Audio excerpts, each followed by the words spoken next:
नमस्कार, आप सभी का स्वागत है। मैं हूं नमन परसाई। आज हम पढ़ने वाले हैं इंडियन ज्योग्राफी के अंतर्गत दक्कन का पठार। क्या पढ़ने वाले हैं? दक्कन का पठार। टॉपिक काफ़ी महत्वपूर्ण है। हर एग्जाम में ऐसे क्वेश्चन आते हैं, ध्यान से पढ़िएगा। हो सके तो नोट्स भी बनाते चलिएगा ताकि आपको एग्जाम टाइम में रिविजन करने में आसानी हो। तो हम पढ़ने वाले हैं दक्कन का पठार। मैप आपके सामने है। बहुत ही क्लियरली मैंने आपको डिफाइन किया हुआ है कि हम क्या पढ़ने वाले हैं। इंडिया के किस पार्ट का हम आज अध्ययन करने वाले हैं आपके सामने क्लियर है। इसको 3 पार्ट में डिवाइड किया हुआ है। वो कौन से पार्ट हैं, उनके बारे में कौन से फैक्ट हैं, हम सभी पढ़ेंगे आगे स्लाइड में। चलिए शुरुआत करते हैं। सबसे पहले बात करते हैं कि हम इंडिया के किस पार्ट का अध्ययन करने वाले हैं। आपके सामने पृथ्वी है, यहाँ पर इंडिया का मैप है। देखें, हम आज पढ़ने वाले हैं इस पार्ट को। देखो, ये वाला पार्ट हम पढ़ने वाले हैं। मैप, ये देखो ये वाला पार्ट। ठीक है, ये देखो इस पार्ट को हम पढ़ने वाले हैं। ठीक, ये आपका है दक्कन का पठार। ठीक, ये वाला पार्ट है आपका महाराष्ट्र। ये वाला पार्ट है आपका, ये वाला पार्ट है आपका तेलंगाना। ये जो पार्ट है ये आपका है आंध्र प्रदेश। ये आपका है कर्नाटक, है ना, ये आपका कर्नाटक है। और ये आपका नीचे केरल। तो भैया इन 5 राज्यों का हम अध्ययन करने वाले हैं। जो आपका दक्कन का पठार है, तो बेसिकली इन 5 राज्यों के माध्यम से हम इसको पढ़ने वाले हैं। तो इंडिया के किस पार्ट का हम अध्ययन करने वाले हैं, तो आपके सामने है दक्षिणी पार्ट का हम अध्ययन करने वाले हैं। ठीक, चलो आगे बढ़ते हैं। अब तक हमने क्या, आज तक हमने क्या पढ़ लिया है उसको रिवीजन कर लेते हैं, और क्या पढ़ना बाकी है वो भी जान लेते हैं। तो भैया हमने इससे पहले पढ़ा था कि जो भारत का फिजिकल स्ट्रक्चर है, भारत का भौतिक स्वरूप है, इसको 4 पार्ट में डिवाइड किया हुआ है। वो कौन से पार्ट हैं देखते हैं, आइए। देखो, सबसे पहला है उत्तर का पर्वतीय प्रदेश। इसमें इसको हमने पढ़ चुके हैं। इसमें हिमालय पढ़ा था हमने कि हिमालय का निर्माण कैसे हुआ है, इसका विकास कैसे हुआ है, कितने पार्ट में डिवाइड किया हुआ है, सारी बातें पढ़ ली है। अगला आपका ये वाला पार्ट है आपका हिमालय के जो आपका उत्तर का पर्वतीय प्रदेश है, इसके नीचे वाला पार्ट आपका है उत्तर का विशाल मैदान। इसे पढ़ना बाकी है। इसके नीचे है आपका भारत का पठारी क्षेत्र। इसका कुछ पार्ट हमने पढ़ लिया है, कुछ बाकी है। इसके बाद अगला आपका तटवर्ती मैदान, यानी ये वाला पार्ट। इसके बाद अगला है द्वीप समूह, अंडमान निकोबार और लक्षद्वीप द्वीप समूह। जितने भी द्वीप समूह है हम सभी को पढ़ेंगे। तो बेसिकली जो उत्तर का पर्वतीय प्रदेश है इसको हमने पढ़ लिया है। ठीक, ये वाला पार्ट हमने आधा पढ़ लिया, आधा बाकी है। ठीक, जो आज हम पढ़ने वाले हैं भारत का पठारी क्षेत्र। अगली वीडियो में हम पढ़ेंगे उत्तर भारत का विशाल मैदान और तटवर्ती मैदान एवं द्वीप समूह। आज हम पढ़ेंगे भारत का पठारी क्षेत्र। चलिए सबसे पहले बात करते हैं इसके बारे में। तो आपका जो भारत का पठारी क्षेत्र है इसको 5 पार्ट में डिवाइड किया हुआ है। तो 5 पार्ट कौन से हैं देखो। सबसे पहला आपका है केंद्रीय उच्च भूमि, ये वाला पार्ट। इसको भी 5 पार्ट में डिवाइड किया हुआ है। अरावली पर्वतमाला, मालवा का पठार, विंध्याचल पर्वत श्रेणी, सतपुड़ा पर्वत श्रेणी और बुंदेलखंड का पठार। इसके बाद अगला आपका है पूर्वी पठार। इसको भी 3 पार्ट में डिवाइड किया हुआ है। कोटा नागपुर का पठार, दंडकारण्य का पठार और छत्तीसगढ़ का पठार। इनको भी हमने पढ़ लिया है, यानी इसको और इसको हमने पढ़ लिया है। आज हम पढ़ने वाले हैं दक्कन का पठार, यानी आपका ये वाला पार्ट। ठीक है, ये वाला पार्ट हम पढ़ने वाले हैं दक्कन का पठार। ठीक, इसके बाद अगला है दक्षिण भारत के पर्वतीय क्षेत्र, यानी ये वाला पार्ट। दक्षिण भारत में जितने भी आपके पर्वतीय क्षेत्र हैं हम सभी का अध्ययन करेंगे। उत्तर पूर्वी पठार, उत्तर पूर्वी राज्यों में जो आपके पठारी क्षेत्र है उसका अध्ययन करेंगे। आज हम पढ़ने वाले हैं दक्कन का पठार, यानी ये वाला पार्ट। चलिए आगे बढ़ लेते हैं, आप आसान भाषा में पढ़ते हैं इसको। चलिए भैया, ये आपके सामने है दक्कन का पठार।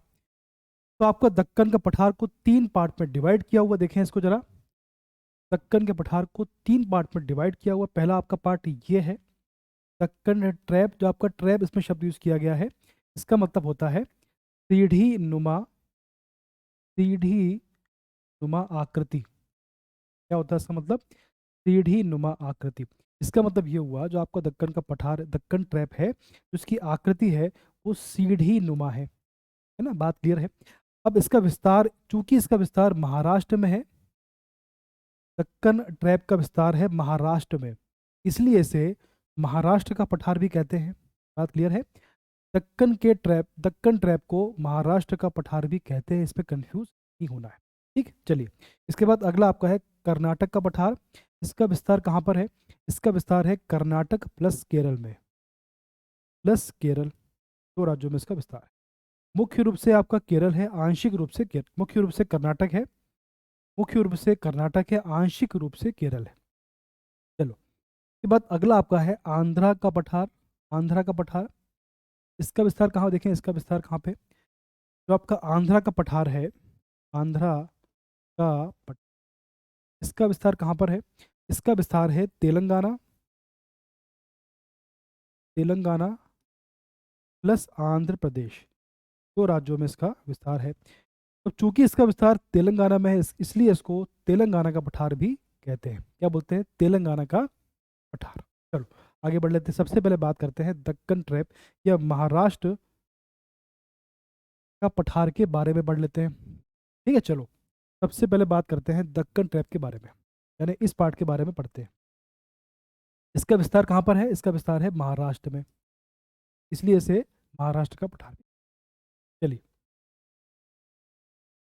इसके बारे में क्या फैक्ट है? देखो, सबसे पहला फैक्ट से बारे फैक्ट है, इसका निर्माण कैसे हुआ है। इसका निर्माण कैसे हुआ देखें, इसका निर्माण पहला फैक्ट है। तो भैया इसका निर्माण जो है,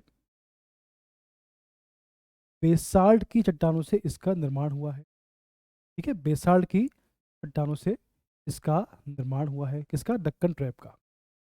बात क्लियर है आपको? और इन चट्टानों के टूटने से, इनके टूटने बिखरने से काली मृदा का निर्माण हुआ है, ब्लैक सॉइल का निर्माण हुआ है। काली मृदा का इसके टूटने से, बेसाल्ट चट्टानों के बिखरने से इसका निर्माण हुआ है, ब्लैक सॉइल का। तो जहाँ पर काली मृदा होती है वहाँ पर हमेशा सर्वाधिक मात्रा में कपास की खेती होती है। ये बात भी क्लियर है आपको? जहाँ पर काली मृदा की सर्वाधिक, जहाँ पे काली मृदा होती है वहाँ पर कपास की खेती बहुत आसानी से होती है, इसलिए सर्वाधिक मात्रा में यहाँ पर कपास की खेती होती है। ये क्लियर है आपको? चलिए, अगला इसमें फैक्ट बनेगा कि जो आपका दक्कन ट्रैप है, यहाँ पर चार मुख्य पर्वत हैं, चार मुख्य पर्वत हैं, चार मुख्य पर्वत है। ठीक, चार मुख्य, दक्कन ट्रैप में चार मुख्य पर्वत हैं, ऊपर से नीचे देखो। तो ये चार मुख्य पर्वत कौन से हैं? देखो जरा, क्वेश्चन आता है कि दक्कन के ट्रैप में कौन से पर्वत हैं, या जो पर्वत जो पढ़ने वाले हैं इनका विस्तार किस पठार में है, किसके अंतर्गत इनका विस्तार है। चलो, तो चार मुख्य पर्वत कौन से हैं? सबसे पहला आपका पर्वत है अजंता का पर्वत, अजंता पर्वत, अजंता पर्वत। इसके बाद इसके नीचे है, सबसे उत्तर में है ये, इसके बाद है सतमाला, सतमाला पर्वत।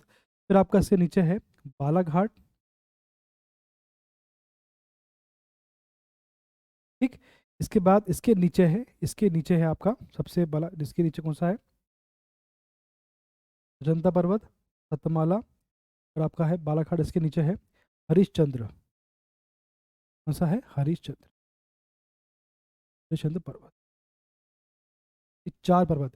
अब क्वेश्चन आपको आता है कि जो अजंता पर्वत है, ये सतमाला है, बालाघाट है, हरिश्चंद्र, इनका विस्तार किस पठार के अंतर्गत आता है? दक्कन के पठार के अंतर्गत इनका विस्तार है। उसके अंतर्गत इसका, उसके अंतर्गत किस में इसका विस्तार है? तो दक्कन ट्रैप या महाराष्ट्र के अंतर्गत इनका विस्तार है। किस राज्य में है? महाराष्ट्र में। तो आपसे क्रम पूछते हैं कि सबसे उत्तर में कौन सा है? सबसे उत्तर में अजंता है, इसके बाद सतमाला है, फिर बालाघाट है, इसके बाद सबसे सबसे दक्षिण में है हरिश्चंद्र। ठीक, अब देखो क्वेश्चन ये भी आता है कि जो आपका हरिश्चंद्र है, इसकी सबसे हाईएस्ट पीक कौन सी है? इसकी हाईएस्ट पीक कौन सी है? इसकी हाईएस्ट पीक है कलसूबाई। इसको लिखते हैं, यहाँ पर लिखते हैं इसको, की हाईएस्ट पीक है कलसूबाई। कौन सी है? कलसूबाई इसकी हाईएस्ट पीक है। अब देखो दो क्वेश्चन बनते हैं, दो क्वेश्चन बनते हैं कि भैया जो आपका दक्कन का पठार है, दक्कन का पठार है की हाईएस्ट पीक कौन सी है? दक्कन के पठार की, सॉरी, दक्कन ट्रैप की, दक्कन ट्रैप की हाईएस्ट पीक का नाम क्या है? कलसूबाई। अगला क्वेश्चन है महाराष्ट्र की सबसे ऊंची चोटी या महाराष्ट्र की हाईएस्ट पीक का नाम क्या है? तो आंसर क्या होगा? कलसूबाई। इतना क्लियर है आपको? चलो आगे बढ़ते हैं। अगला इसमें क्वेश्चन बनता है कि ऐसी कौन सी दो नदियां हैं, कौन सी दो नदियां हैं जो दक्कन ट्रैप या महाराष्ट्र से होकर बहती हैं? इसका आंसर है कृष्णा प्लस गोदावरी। ठीक। जो गोदावरी है वो दक्कन ट्रैप या महाराष्ट्र के पठार की मुख्य नदी है। कौन सी नदी है? मुख्य नदी। कृष्णा और गोदावरी जो है दक्कन ट्रैप या महाराष्ट्र के पठार से होकर बहती हैं। ये ऐसी कौन सी नदी है जो महाराष्ट्र से होकर बहती? तो आंसर होगा कृष्णा या गोदावरी। आइए इसके बारे में कुछ पढ़ लेते हैं। चलो आगे बढ़ते हैं। अब देखो आपके सामने है, ये आपका भारत का मैप है। भारत का मैप आपको याद रखना है। यदि आपको इंडियन ज्योग्राफी पढ़ना है तो आपको इंडिया का मैप अच्छे से कंठस्थ होना चाहिए, तभी आपको कॉन्सेप्ट क्लियर हो पाएंगे। चलिए इसके बारे में कुछ फैक्ट पढ़ लेते हैं ताकि आपको समझने में, लिखने में आसानी हो। ये आपका मैप है, तो हम बात कर रहे हैं महाराष्ट्र के बारे में बात कर रहे हैं। चलो, इस क्षेत्र का विस्तार 16 डिग्री उत्तरी अक्षांश के उत्तर से लेकर उत्तर पूर्व नागपुर तक मुख्यतः महाराष्ट्र में इसका विस्तार है। ये हमने पढ़ लिया है। अगला आपका है, ये मूल रूप से बेसाल्ट चट्टानों से निर्मित संरचना है। ठीक, ये पढ़ लिया हमने। और इन्हीं चट्टानों के आरक्षण से इन चट्टानों के अपक्षरण से इस क्षेत्र में काली मिट्टी का निर्माण हुआ है। मैंने कहा था आपसे कि बेसाल के टूटने, इनके बिखरने से काली मृदा का निर्माण हुआ है। फलस्वरूप ये क्षेत्र कपास के उत्पादन की दृष्टि से महत्वपूर्ण है। जहाँ पर ब्लैक सॉइल होती है वहाँ पर कपास का उत्पादन सर्वाधिक मात्रा में होता है। सतमाला, अजंता, बालाघाट और हरिश्चंद्र आदि पहाड़ियाँ भी इस क्षेत्र में सम्मिलित की जाती हैं। गोदावरी इस पठार क्षेत्र की प्रमुख नदी है। बात क्लियर है आपको? चलो आगे बढ़ लेते हैं। अब देखो अगला आपका है कर्नाटक का पठार। इसके बारे में क्या फैक्ट देखो। जो आपका कर्नाटक का पठार है, यहाँ पर एक पर्वत है, उसका नाम है बाबा बुदान। क्या नाम है? बाबा। ये जो क्षेत्र है ये इस क्षेत्र का बहुत ध्यान से पढ़ना है उसको। जो बाबा बुदान है वो इस पठार का सबसे ऊंचा क्षेत्र है। जो बाबा बुदान है इस क्षेत्र का, कर्नाटक के पठार का सबसे ऊंचा क्षेत्र है। सबसे ऊंचा क्षेत्र, सबसे ऊंचा क्षेत्र है। बात क्लियर है आपको? तो जो बाबा बुदान की पहाड़ी है, यहाँ से लोहा प्राप्त होता है, यहाँ से लोह अयस्क प्राप्त होता है। क्या होता है? लोह अयस्क। जो बाबा बुदान है यहाँ से लोह अयस्क प्राप्त होता है। ठीक, अब देखो यहाँ से दो फैक्ट बनते हैं। जो आपका कर्नाटक राज्य है, तो भैया कर्नाटक जो है एकमात्र ऐसा राज्य है दक्षिण भारत का, कर्नाटक दक्षिण भारत का एकमात्र ऐसा राज्य है, एकमात्र ऐसा राज्य है जहाँ से लोहा प्राप्त होता है, जहाँ से लोहा प्राप्त होता है। ठीक है, जहाँ से लोहा प्राप्त। तो भैया कर्नाटक दक्षिण भारत का एकमात्र ऐसा राज्य है जहाँ से लोहा प्राप्त होता है। कहाँ से प्राप्त होता है? ये प्राप्त होता है बाबा बुदान की पहाड़ी से। अब इसका कारण क्या है, यहाँ से लोहा प्राप्त क्यों होता है? क्योंकि जो कर्नाटक का पठार है इसका निर्माण हुआ है धारवाड़ क्रम की चट्टानों से। इसका निर्माण हुआ है धारवाड़ क्रम की चट्टानों से, इसका निर्माण हुआ है। इसलिए इसीलिए यहाँ पर लोहा प्रचुर मात्रा में पाया जाता है। इतना क्लियर है आपको? चलिए, मैंने आपसे कहा था कि जो बाबा बुदान की पहाड़ी है वो कर्नाटक के पहाड़ की सबसे ऊंची चोटी है, सबसे ऊंचा क्षेत्र है। तो यहाँ की जो बाबा बुदान है इसकी सर्वोच्च चोटी, इसकी हाईएस्ट पीक का नाम क्या है? कुंद्रेमुख। क्या है? कुंद्रेमुख। अब देखो क्वेश्चन बनेगा आपके सामने, क्वेश्चन बनेगा जो कर्नाटक का पठार है इसकी हाईएस्ट पीक का नाम क्या है? इसकी हाईएस्ट पीक का नाम क्या है? हाईएस्ट पीक का नाम है कुंद्रेमुख। कर्नाटक राज्य की सबसे ऊंची चोटी का नाम है कुंद्रेमुख। पहला फैक्ट। उसके बाद है कि जो बाबा बुदान की पहाड़ी है उसकी सबसे ऊंची चोटी का नाम क्या है? आंसर है आपका कुंद्रेमुख। बाबा बुदान की पहाड़ी का विस्तार किस राज्य में है? तो आपका आंसर है कर्नाटक। ठीक। दक्षिण भारत का ऐसा कौन सा राज्य है जहां पर सर्वाधिक मात्रा में लोहा होता है, तो आपका आंसर है कर्नाटक या कर्नाटक का पठार। बात क्लियर है? चलो आगे बढ़ते हैं। अब देखिए इसके बारे में एक फैक्ट और है कि जो आपका कर्नाटक का पठार है, या आपका कर्नाटक का पठार है, इसके दक्षिण में इस तरफ यहाँ पर इसके दक्षिण में दो पठार यहाँ पे मिलेंगे आपको।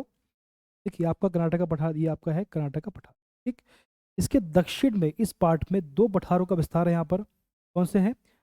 मैसूर का पठार और बेंगलुरु का पठार, ठीक। मैसूर का पठार और बेंगलुरु के पठार का यहाँ पर विस्तार है। कहाँ पर है? कर्नाटक के पठार के दक्षिण में, ठीक। अब देखें, एक बार समझें, जो आपका कर्नाटक का पठार है, ठीक, ये देखो ये आपका है कर्नाटक का पठार, तो यहाँ पर आपका है पश्चिमी घाट। ये क्या है? पश्चिमी घाट। तो ऐसा क्षेत्र जो पश्चिमी घाट और कर्नाटक के पठार को जोड़ता है उसको बोलते हैं मलनाड, को बोलते हैं मलनाड, को बोलते हैं मलनाद, या इसको बोलते हैं, और इसको बोलते हैं मलनाड। यानी जो आपका कर्नाटक का पठार है और जो पश्चिमी घाट है, इन दोनों का जुड़ा हुआ हिस्सा उसको बोलते हैं मलनाद या मलनाड। ये बात तो ये हो गई।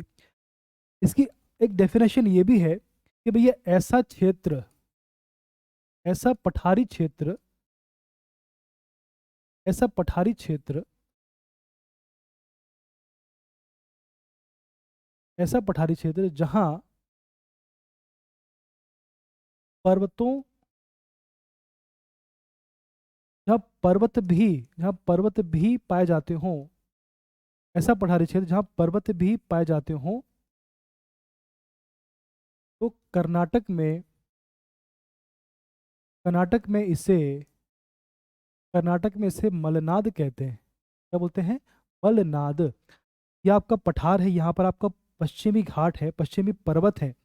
तो ऐसा क्षेत्र, ऐसा पठारी क्षेत्र जहाँ पर पर्वत भी पाए जाते हो, तो कर्नाटक में इसे मलनाद कहते हैं। तो मलनाद का संबंध किससे है? इसका संबंध है आपके कर्नाटक से।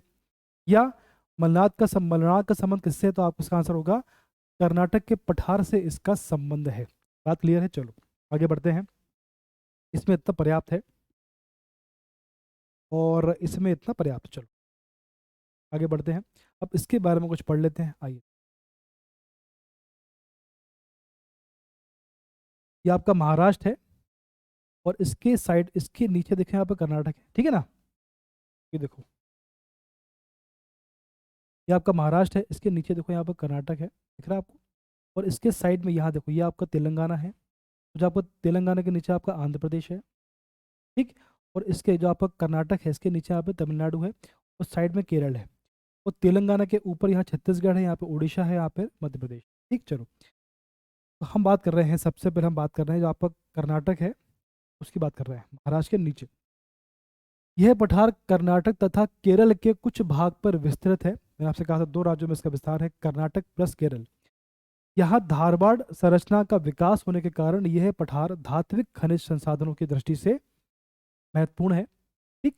तो भैया चूंकि धारबाड़ संरचना का यहाँ पे विस्तार है, इसलिए यहाँ पर लोहा प्रचुर मात्रा में पाया जाता है। यहाँ लौह अयस्क का सर्वाधिक भंडार, इसके लिए बाबा बुदान पर्वतीय क्षेत्र महत्वपूर्ण है, ठीक है ना। बाबा बुदान का संबंध है लौह अयस्क से। बाबा बुदान का याद रखना है, इसको भूलना नहीं। इसका विस्तार किस पठार में है? इसका विस्तार है कर्नाटक के पठार में। इसके बाद इस पठारी क्षेत्र का पश्चिमी भाग जो पश्चिमी घाट पर्वत से संलग्न है उसे मलनाड कहते हैं। जो आपका कर्नाटक का पठार है, यह आपका है पश्चिमी घाट। तो चूंकि ये पठार इससे जुड़ा हुआ है, यहाँ पर पर्वतीय क्षेत्र का विस्तार है। ऐसा पठारी क्षेत्र जहाँ पर पर्वतीय क्षेत्र का विस्तार हो उसे बोलते हैं मलनाड, कर्नाटक में, ठीक। तो इस पठारी क्षेत्र का पश्चिमी भाग जो घाट, पश्चिमी घाट पर्वत से संलग्न से जुड़ा हुआ है उसे मलनाड कहते हैं। बाबा बुदान यहाँ का सबसे ऊंचा पर्वतीय क्षेत्र है तथा कुंद्रेमुख इसकी सबसे ऊंची चोटी है। बाबा बुदान जो है कर्नाटक के पठार का सबसे ऊंचा स्थान है, और इसकी हाईएस्ट पीक का नाम है कुंद्रेमुख। इसको नहीं भूलना है, कुंद्रेमुख जो है किस राज्य में है और किसकी हाईएस्ट पीक है, इसको याद रखना है। बहुत अच्छा क्वेश्चन है, एग्जाम में पूछा गया है और आगे भी पूछा जाएगा, इसलिए इसको इसमें कंफ्यूज नहीं होना है। अगला आपका है, देखो इस पठार का पूर्वी भाग अपेक्षाकृत समतल है तो मैदानी भाग कहलाता है। इसका जो पूर्वी भाग है, पूर्वी घाट वाला पार्ट है, वो समतल है, उसे मैदान कहते हैं। इस पठारी क्षेत्र के दक्षिणी भाग को बंगलुरु एवं पठार, इस पठार देखो उसको समझते हैं जरा, इसको इसका मतलब क्या हुआ। ये आपका है, ये आपका यहाँ पर आपका कर्नाटक का पठार है, ये आपका कर्नाटक है का पठार है।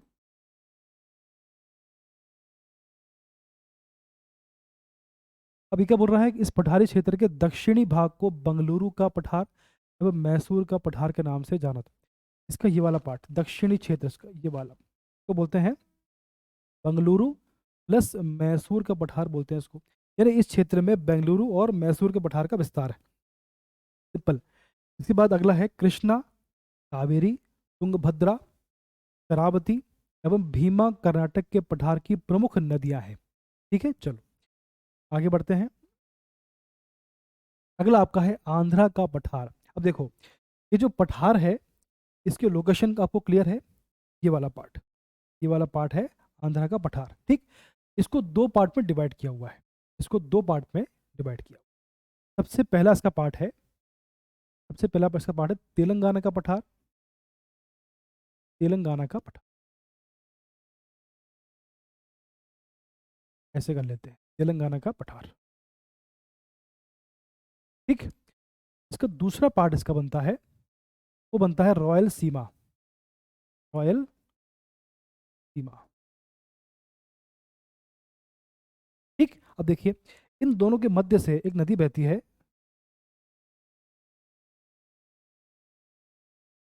इन दोनों के मध्य से एक नदी बहती है,